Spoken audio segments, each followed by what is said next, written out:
and let us all do we can to build a better future. So, Joe Biden, he's deciding to take the initiative, and he's being urged by his people. His people in motion are urging him to go on the offense against Trump. Well, according to him, he's ready to debate Trump. I know. I'm not going to really talk about that because it's just two old men fighting over a cold bowl of soup. But this is happening. Biden is being urged to go on offense against third-party challengers. So that means libertarians, Greens, Dr. Cornel West, and RFK Jr. are, I guess, now on the hit list. Because why would Biden waste time with Democratic primary challengers like Marianne Williamson, who says, my campaign is being suppressed. Heaven forbid you didn't listen to Nick from Revolutionary Blackout Network, who kind of gave you the heads up. But instead, what'd you do, Marianne? What'd you do, Mary? Mary, you said that Nick was mansplaining to you. You owe everyone at Revolutionary Blackout Network, Marianne Williamson, a full letter apology. Because Biden's not coming after you. The Democrats, there will be no debate.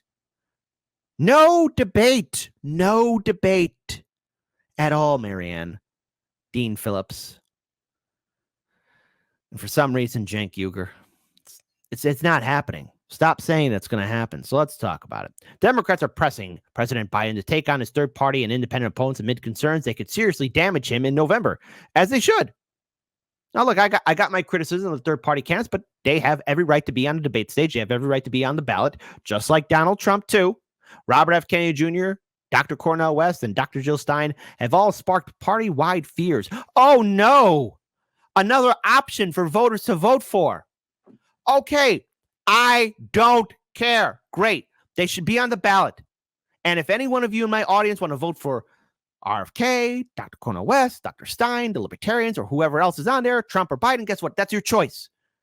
That's your choice. Democrats, you're telling people that they don't have a choice, but yet you say you care about democracy. Because there's all this concern they could earn enough votes to help former President Trump win back the Oval Office. Well, popular vote doesn't mean crap in this country. The Electoral College does.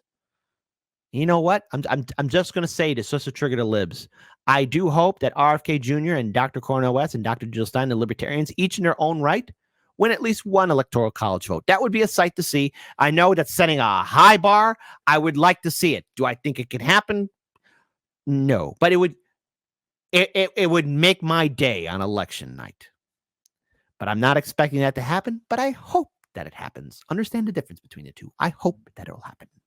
So far, Biden has played it coy, generally avoiding attacking them directly. But now, as he cruises to the nomination, Mary, Philip, Janky, it's over. And more polls show him losing to Trump when a third-party candidate is a choice. Some Democrats want the president to go on the offense and are prepared to help aid him from the outside. That means removing third-party candidates from the ballot. We have interviewed candidates who had that happen to them. Spoiler, third-party candidates are an essential ingredient for any Trump win. And that's why they have been silent about no labels and RFK, warned Jim Kessler, a Democrat strategist with Third Way, a centrist Democrat think tank. A think tank. Yeah, you got to think. Hold on. I'm just going to take this from Invincible. Like, think, Mark, think. Think, American people, think. If you use your vote, that means you're expressing your own choice. Why would you do that? Think, voters, think. Think. Anyways. That's why the Biden team needs to make clear that anyone considering a third-party candidate is not merely risking throwing away their vote, but our democracy. If you vote third party, you're throwing away our democracy.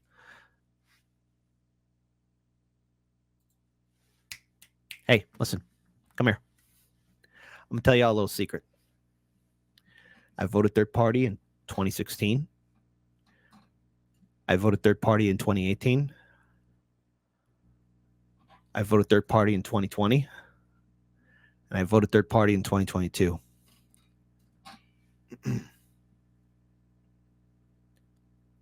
And I'll do it again. Do you hear me? I'll do it again. And I invite all of you to join me. Spread the word. Trust me on it. Live rent-free in these liberals' heads. Be their huckleberry. I'll be your huckleberry. Vote blue no matter who. I'll be your huckleberry. It's okay. It's okay. Me and my audience, we're going to have fun. And I'll do it again. I'll do it again. Fears over a third-party spoiler have permeated both parties as Biden and Trump head toward a likely rematch. Ugh, boring. The insurgent candidates have argued that voters do not want either option. That's true on the top ticket, pointing out to ample public polling that shows high disapproval numbers for both men. While Kennedy and West face their own questions about how many state ballots they'll manage to get on, Democrats nonetheless are taking them seriously and doing early legal work so that Biden can focus on Trump. Or early legwork. Sorry, I said legal work, but legwork probably means doing some legal work to probably make sure that they don't get on the ballot. You have these folks nipping at our heels, said Pat Dennis, the president of the American Bridge 21st Century, a liberal super PAC. Super PAC!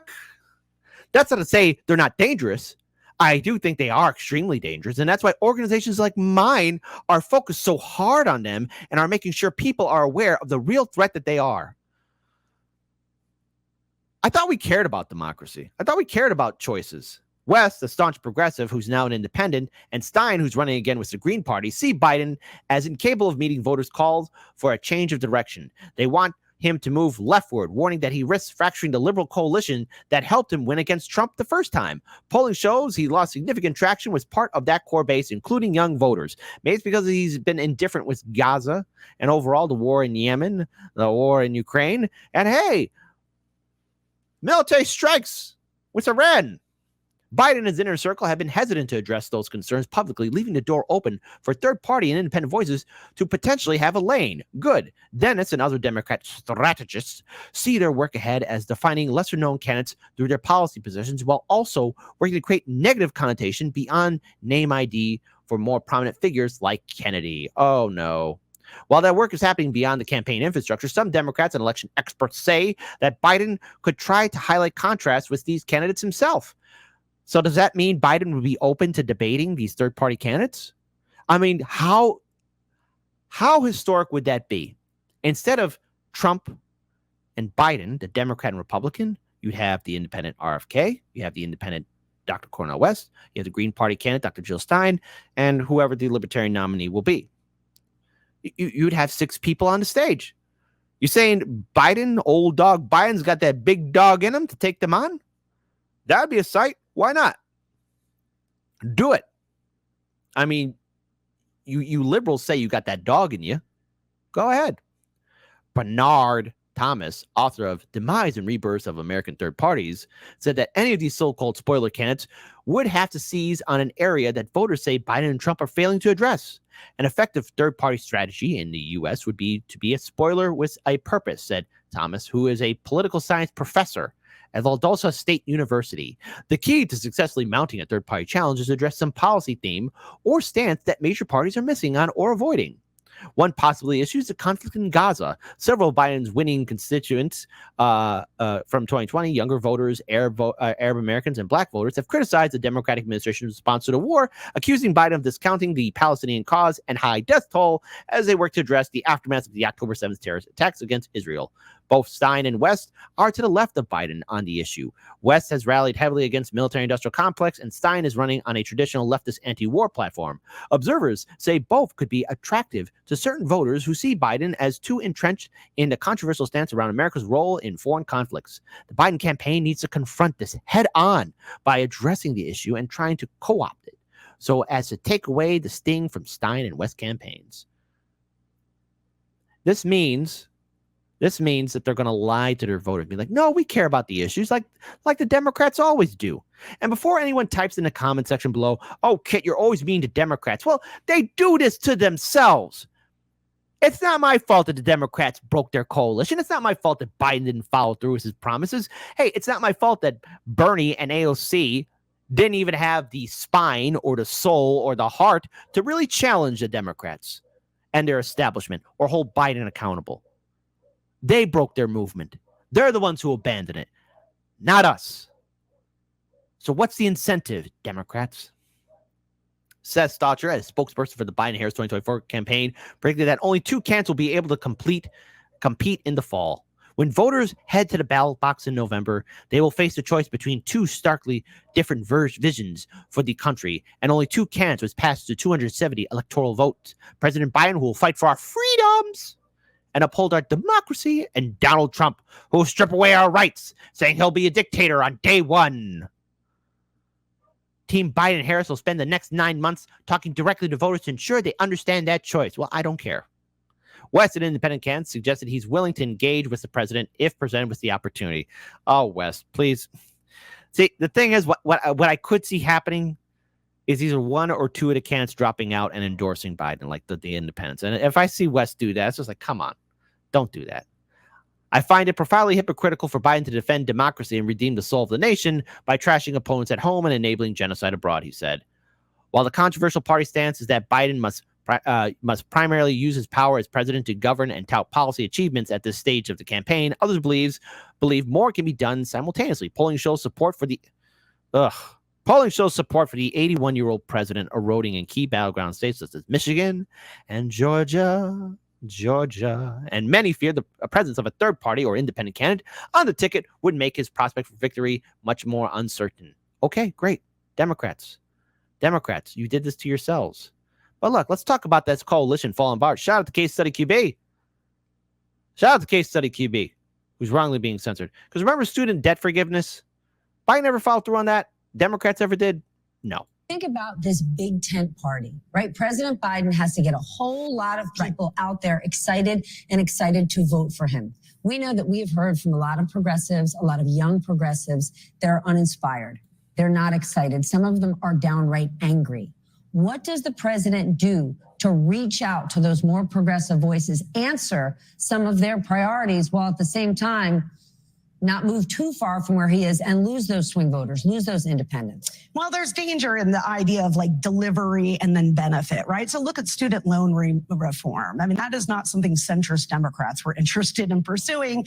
Biden did that for the progressive base. And, there's not really any benefit for that. They're not thanking Biden for that. It's kind of like, what have you done for me lately, right? Yeah, exactly. What have you done for us lately?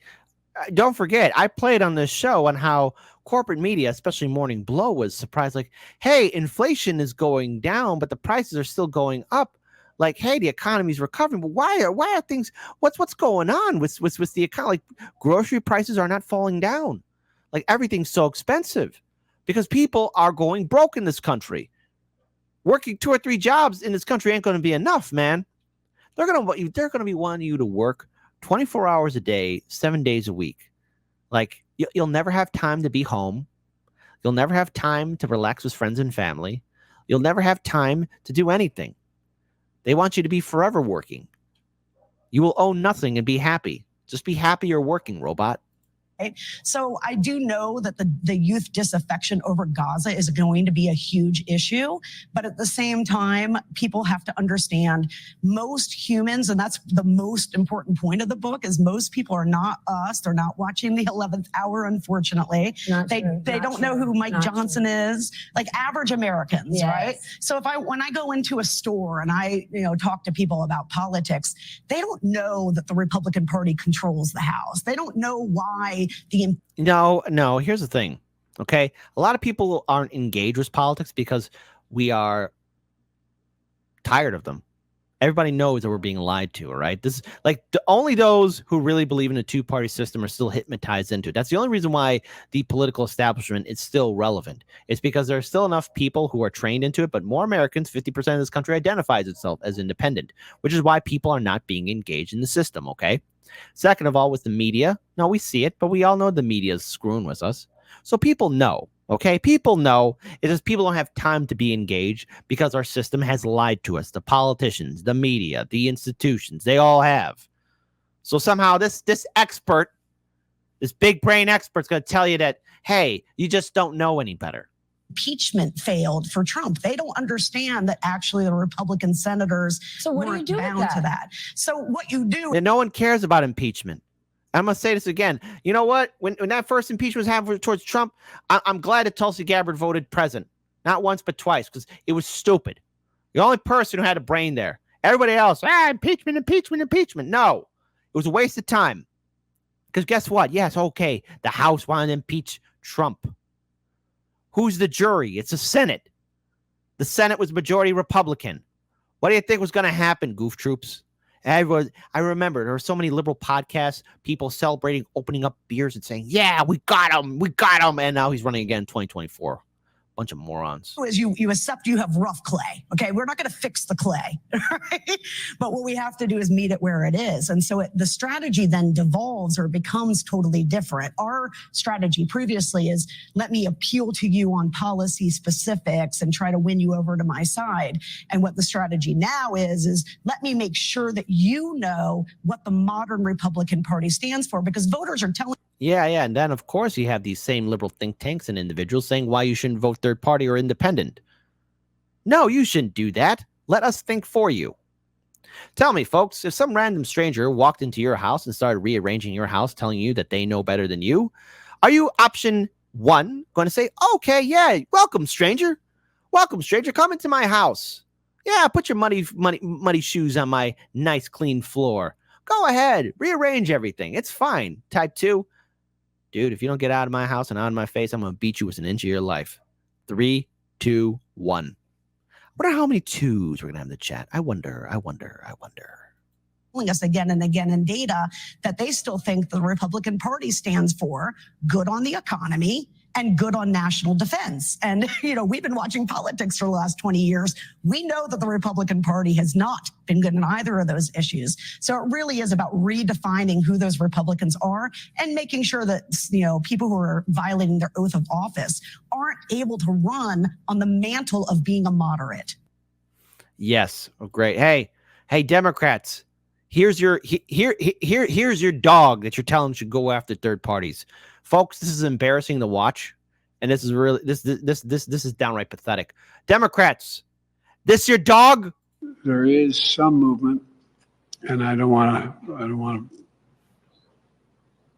well, maybe choose my words. There's some movement. There's been a response from there's been a response from the opposition, but yes, I'm sorry. The press had to remind him about Hamas. I've seen old people act like this. This man's 81. Liberals, I know you're triggered by Trump, but my goodness, sometimes I look at you guys and you're acting like Wile E. Coyote. I know some of you are smart. I know that. It's just like, it's like watching someone who's in an abusive relationship. Oh, how you doing? Oh, you got a nice shiner on. Oh, how you doing? You're missing a tooth now? Oh, how you doing? Oh, your arm's in a cast. Oh, how you doing? Oh, you're 6 feet under. From Hamas, but it seems to be a little over the top. We're not sure where it is. There's a continuing negotiation, right? Yeah, that's our president, right? Hey, here's the old dog again. People have pled guilty. Right after I was elected, I went to what they call a G7 meeting, all the NATO leaders. It was in the south of England. And I sat down and I said, America's back. And Mitterrand from France looked at me and said, how long are you back for? Now, he's referencing a French president that's already dead. He's confusing him for Macron. Anyone want to correct him? Hey, you liberals in the back, anyone want to correct him? Or are you that triggered by Trump that all of you are just afraid to speak out? Room full of cowards, room full of sheep. Bah! It's going to be interesting to see the DNC convention. And yes, Hardland's media will be covering it. And I looked at him, and the Chancellor of Germany said, what would you say, Mr. President, if you picked up the paper tomorrow in the London Times, and the London Times said, 1,000 people break through the House of Commons, break down the doors, 2 bobbies are killed in order to stop the election of the Prime Minister. What would you say? I never thought about it from that perspective. What would we say if that happened in another democracy around the world? Yep. There he is. The president of these United States. And I'll be fixing the audio and post editing, so it'll be up. But that's the president, folks.